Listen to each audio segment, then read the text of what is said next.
શહેરના ચિત્રા વિસ્તારમાં આવેલ ઓમપાલડી પ્લોટની સામે કોઈ શખ્સ પોતાનું બાઇક સળગાવી ફરાર થઈ ગયો હતો। ભાવનગર શહેરના ચિત્રા વિસ્તારમાં આવેલ ઓમપાલડી પ્લોટની સામે રાજકોટ હાઈવે પર કોઈ શખ્સ પોતાનું બાઇક સળગાવી ફરાર થઈ ગયો હતો।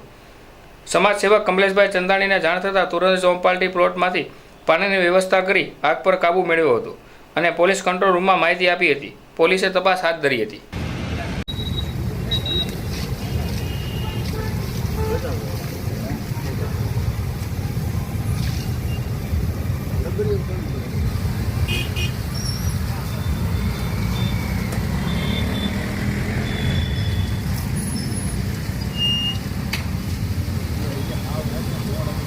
બનશે તમારા ચાલુ કરો